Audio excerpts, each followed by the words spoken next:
जैसे कि परमेश्वर के नाम की महिमा हो। आज हम देखेंगे सृष्टि का वर्णन, और ये हमें देखने को मिलता है उत्पत्ति रचि सुसमाचार उसका पहली आयत से लेकर दूसरे अध्याय की तीसरी आयत तक। पहला अध्याय तो हम पढ़ेंगे, साथ के साथ जो दूसरा अध्याय है उसकी 3 आयतें भी पढ़ेंगे, क्योंकि हम यहाँ पर अध्याय वाइज नहीं बल्कि टाइटल वाइज पढ़ रहे हैं। और जो पहले अध्याय का टाइटल है ये दूसरे अध्याय की चौथी आयत में जाकर पूरा होता है। आपके पास बाइबल है, आपके साथ बाइबल है, तो आप जरूर से जरूर हमारे साथ खोल लीजिए। सृष्टि का वर्णन दूसरे नंबर पेज पर ही है बाइबल के अंदर, पुराने नियम के अंदर। आदि में परमेश्वर ने आकाश और पृथ्वी की रचना की। उर्दू में इस प्रकार से लिखा है कि पुराने समय में परमेश्वर ने आकाश और पृथ्वी को पैदा किया, यानी रचना की। आकाश और पृथ्वी को बनाने वाले कौन है? परमेश्वर। पृथ्वी बेडौल और सुनसान पड़ी थी, और जब पृथ्वी और आकाश की जब रचना हो गई तो उसके बाद हम देखते हैं कि पृथ्वी है वो बिल्कुल बेडौल थी, सुनसान थी, कुछ नहीं था इसके ऊपर, और गहरे जल के ऊपर अंधियारा था, और जल बहुत गहरा था, और साथ के साथ जल के ऊपर बहुत गहरा अंधकार भी था। कह सकते हैं न कुछ देखता था न कुछ सूझता था, कुछ भी नहीं था, सब कुछ उजाड़ ही उजाड़ पड़ा था। एक प्रकार से कोई रौनक नहीं थी पृथ्वी के ऊपर। तथा परमेश्वर का आत्मा जल के ऊपर मंडराता था। पृथ्वी थी, जल था, और परमेश्वर का आत्मा था, ये तीनों ही रहते थे। आत्मा है वो पृथ्वी के ऊपर मंडराता रहता था, घूमता रहता था, और यही सब कुछ शुरुआत में था जब पृथ्वी ने आकाश और पृथ्वी की रचना कर दी। उसके काफी समय तक पृथ्वी है वो सुनसान थी, अंधेरा था, और जल था जो कि बहुत गहरा था, और उसके ऊपर परमेश्वर का आत्मा है वो चारों ओर मंडराता रहता था। तीसरी आयत में कहते हैं जब परमेश्वर ने कहा उजियाला हो तो उजियाला हो गया। उसके बाद परमेश्वर ने कहा कि उजियाला हो, और परमेश्वर ने उजियाले को पैदा किया, और जैसे ही परमेश्वर के मुख से निकला उजियाला हो, उजियाला हो गया। पूरी दुनिया को रोशन करना कितना मुश्किल काम है। एक घर का बल्ब जलाने में ही कितनी रोशनी लग जाती है, और पूर्ण रूप से हमें रोशनी नसीब नहीं होती है, बल्कि थोड़ा थोड़ा घर ही रोशन होता है। लेकिन परमेश्वर ने पूरी कायनात को रोशन कर दिया, पूरे आसमान को रोशन कर दिया, पूरी जमीन को रोशन कर दिया, समुद्र के ऊपर के सभी भाग को रोशन कर दिया, यहाँ तक कि समुद्र के अंदर तक भी ऊपर सूरज की रोशनी है वो उसके कारण उजियाला रहता है। और चौथी आयत में कहते हैं और परमेश्वर ने उजियाले को देखा कि अच्छा है, और परमेश्वर ने उजियाले को अंधेरे से अलग कर दिया। परमेश्वर ने उजाला बना दिया और कहा कि ये तो बहुत ही अच्छा है, और उजाले को अंधेरे से अलग कर दिया। पहले अंधेरा और उजाला हो सकता है, मिक्स हो या कुछ भी हो सकता है, लेकिन इन दोनों को अलग अलग कर दिया। अब हम देखते हैं अंधेरा है, उजाला है, दोनों आसपास ही रहते हैं, साथ ही रहते हैं, लेकिन मिक्स नहीं रहते। एक दाएं मिलेगा, एक आपको बाएं मिलेगा, मिक्स कभी नहीं मिलेंगे। और 5वीं आयत में कहते हैं और परमेश्वर ने उजियाले को दिन और अंधियारे को रात कहा, और उसको अलग अलग कर दिया, मतलब 2 पार्ट्स में बदल दिया। आता आप बना दिया रात, और आप बना दिया दिन को। तथा सांझ हुई, फिर भोर हुआ, इस प्रकार पहला दिन हो गया। और हम देखते हैं कि सांझ हो गई और फिर भोर हुई, और फिर है वो पहला दिन, इस प्रकार से हो गया। तो पहले दिन परमेश्वर ने क्या किया था? आकाश और पृथ्वी बनाने के बाद में परमेश्वर ने उजियाला बनाया, अंधेरा बनाया, ये सारे काम किए परमेश्वर ने पहले दिन में। और उसके बाद 6ठी आयत में हम पढ़ते हैं परमेश्वर ने कहा जल के बीच एक ऐसा अंतर हो कि जल 2 भाग हो जाए। तब परमेश्वर ने एक अंतर बनाकर उसके नीचे के जल और उसके ऊपर के जल को अलग अलग किया, और वैसा ही हो गया। और परमेश्वर ने उस अंतर को आकाश कहा, और सांझ हुई, फिर भोर हुआ, इस प्रकार दूसरा दिन भी हो गया। और दूसरे दिन के अंदर परमेश्वर ने क्या किया? आकाश का निर्माण किया। परमेश्वर ने आकाश की रचना की। फिर परमेश्वर ने कहा आकाश के नीचे का जल एक स्थान में इकट्ठा हो जाए, सूखी भूमि दिखाई दे, और वैसा ही हो गया। 10वीं आयत में लिखा है परमेश्वर ने सूखी भूमि को पृथ्वी कहा, तथा जो जल इकट्ठा हुआ उसको समुद्र कहा। इस प्रकार हमने देखते हैं कि जो सूखी भूमि थी उसको पृथ्वी कहा गया, और जो जल इकट्ठा हो गया था उसको समुद्र का नाम दिया गया।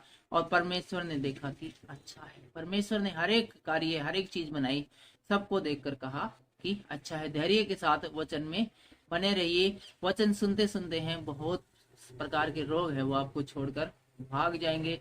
बरकतें आपके जीवन में आने शुरू हो जाइए। कभी भी वचन सुनते सुनते बोरियत महसूस मत कीजिए। परमेश्वर के वचन की ओर अपना ध्यान लगाइए।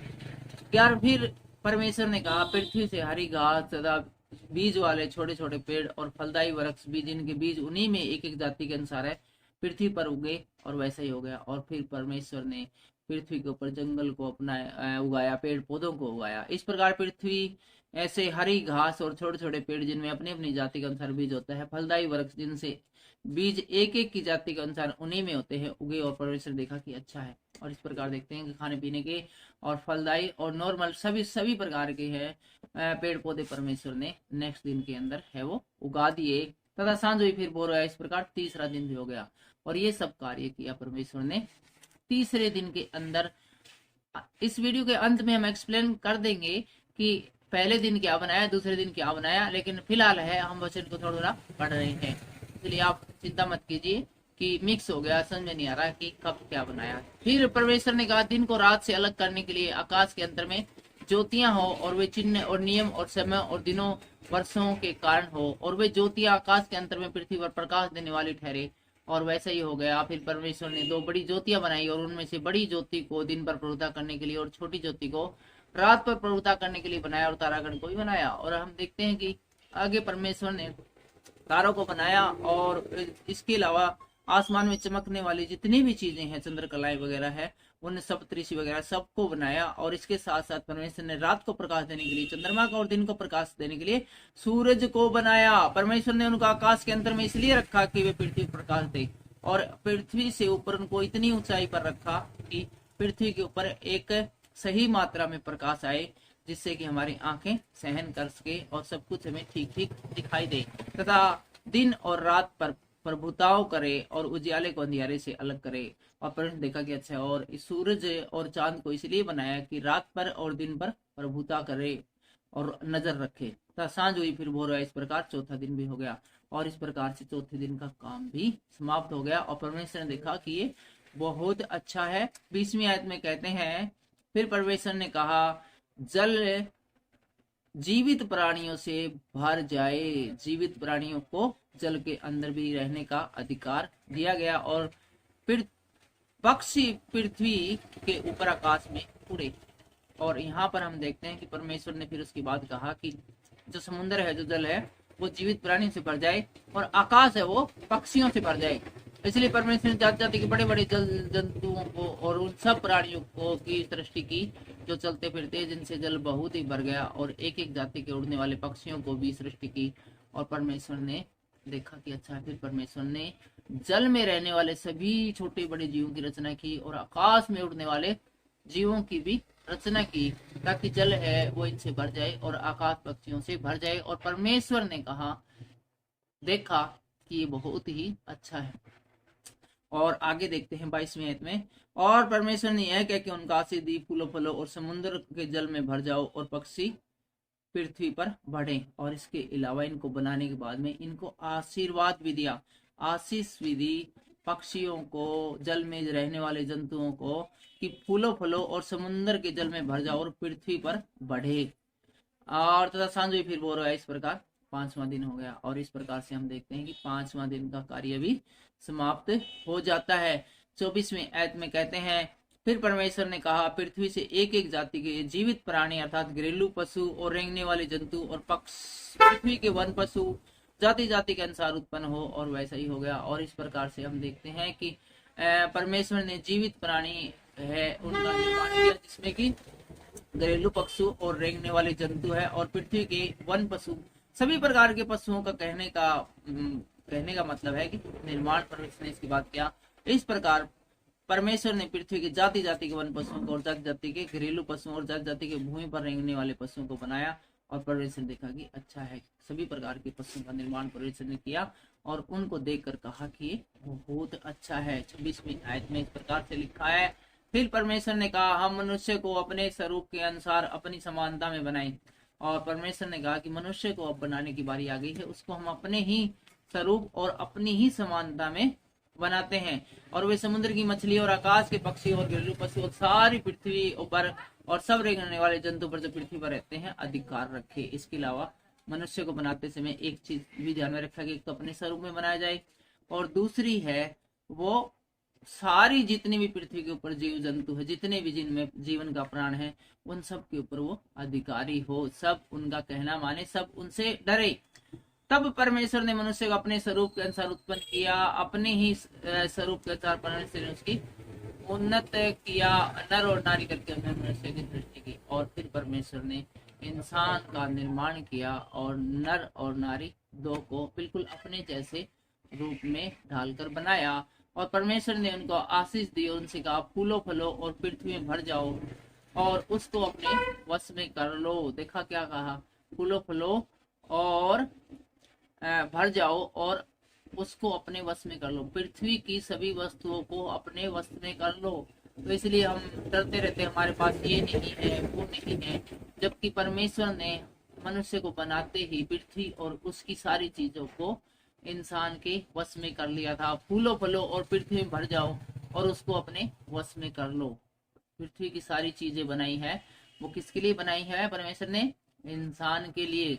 और सभी चीजों को बनाकर पहले देखा है और फिर कहा है कि अच्छा है, उनकी जांच की गई है और उसके बाद हमारे लिए छोड़ा गया है और कहा है कि हम उसको बस में कर ले। परमेश्वर स्वयं कहता है कि पृथ्वी की जो सारी चीजें हैं उनको अपने वश में कर लो। सारी चीजें पृथ्वी किस लिए बनाई गई है?